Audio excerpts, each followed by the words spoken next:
ইমাম হোসেন তুমি আছো কোথায়, আমরা সবাই যাব সেথায় মরণ মরব মোরা, মরণ মরব মোরা, দেব নাই মান লা ইলাহা ইল্লাল্লাহ, লা ইলাহা ইল্লাল্লাহ মুহাম্মাদুর রাসূলুল্লাহ। কুররাতু আইনি বিকা ইয়া রাসূলুল্লাহ সাল্লাল্লাহু আলাইহি ওয়াসাল্লাম। উপস্থিত ঐতিহ্যবাহী মহেশপুর দক্ষিণ পাড়া জনাব মহসিন বাড়ির বাড়িতে নুরানি ইমানি ইরফানি সুন্নি ওয়াজ ও দোয়ার মাহফিলে আগত জনাব হযরত মাওলানা হারুনুর রশিদ রেজভী সুন্নি আল কাদরি সাহেব খলিফা রেজভিয়া দরবার শরীফ বড়ুয়া। উপস্থিত আছেন হযরত মাওলানা সেলিম হোসাইন রেজভী সুন্নি আল কাদরি সাহেব মহেশপুর বড়ুয়া, এবং সম্মানিত নবী প্রেমিক অলি প্রেমিক আহলে সুন্নাত ওয়াল জামাতের আকায়েদে বিশ্বাসী সকল ইমানদার মুসলমান বাবাজিরা, যুবক ভাইয়েরা, পর্দার আড়ালের মা ও বোনেরা, সকলকে আন্তরিক সালাম। আসসালামু আলাইকুম ওয়া রাহমাতুল্লাহি ওয়া বারাকাতুহু। সালামের জবাব শুনে মনে হচ্ছে আপনারা খান নাই। আমরা কিন্তু দুপুরে কোরআন খতম করে এখানে খাওয়া দাওয়া হয়েছে, মিলাদ শরীফ হয়েছে। এখন মনে হচ্ছে আপনাদের সালামের জবাব শুনে মনে হচ্ছে আপনারা খান নাই। আসলে কি আপনারা দুপুরে খান নাই? খাইছেন? আচ্ছা, তাইলে দুর্বল হয়েছেন কেন? সালামের জবাবটা একটু উচ্চ আওয়াজে নেবেন, মহব্বতের সহিত নেবেন। আবার সালাম দিচ্ছি, আসসালামু আলাইকুম ওয়া রাহমাতুল্লাহি ওয়া বারাকাতুহু। ওয়া আলাইকুম আসসালাম। আমরা সকলে বলি আলহামদুলিল্লাহ, আরো জোরে আওয়াজে বলি আলহামদুলিল্লাহ। বাবাজিরা আমার, বন্ধুরা আমার, আজকের এই মাহফিল সুন্নি জামাতের মাহফিল। আমার ভাই পান দোকানদার মহসিন ভাই অত্যন্ত মহব্বত করে ভালোবাসে আমাকে। প্রায় 15 দিন আগে ধরে দাওয়াত দিয়ে রাখছে, হুজুর আমাদের বাড়িতে 2 দিন ব্যাপী মাহফিল, আপনি দুনি থাকবেন। আমি বলছি ইনশাআল্লাহ, আল্লাহর রহমতে আপনি চিন্তা করেন না, আমি আছি।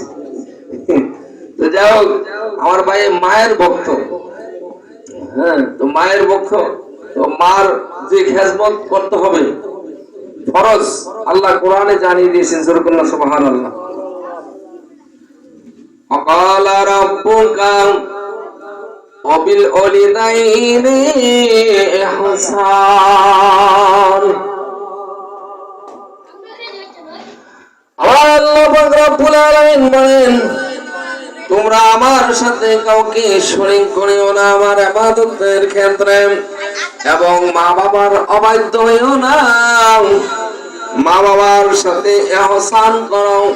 অবিল ওয়ালিদাইনি ইহসান, অবিল ওয়ালিদাইনি পিতামাতার সাথে ইহসান, ভালো ব্যবহার করো, উত্তম ব্যবহার করো, তারা যেন তোমার দ্বারা কোনো কষ্ট না পায়, তোমার মুখের জবানের দ্বারা, বাক্যের দ্বারা যেন তারা কোনো কষ্ট না পায়। তাদের সাথে উত্তম আচরণ করো, উত্তম ব্যবহার করো, শ্রদ্ধার বাহু প্রসারিত করো। তারা যদি বৃদ্ধ হয়ে যায় তাদের খেদমত করো, সেবা করো, যেরকম ভাবে তোমাদেরকে শৈশবে লালন পালন করেছে।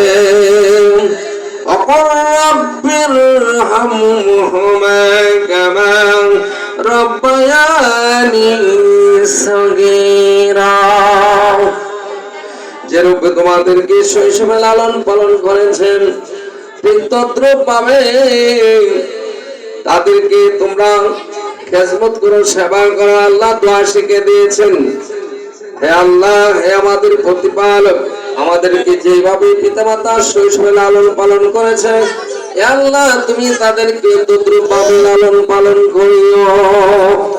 সুবহানাল্লাহ।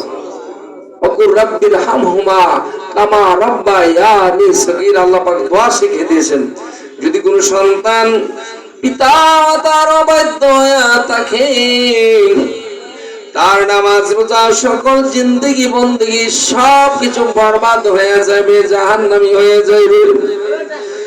আমার বন্ধুরা,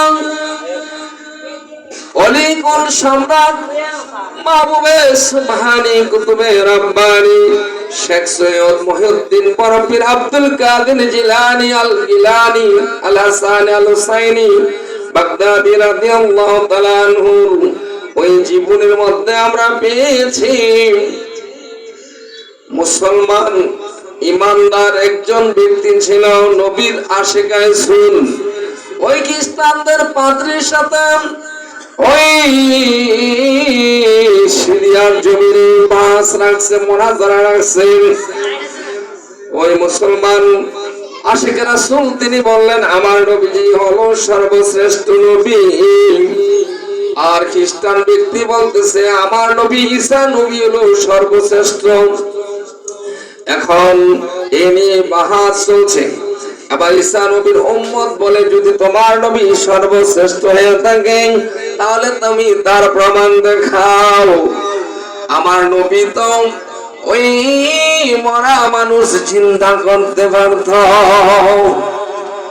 বিসমিল্লাহ বললে কবর থেকে জিন্দা হয়ে যেত। এবার তোমার নবী মরা মানুষ চিন্তা করতে পারছেন।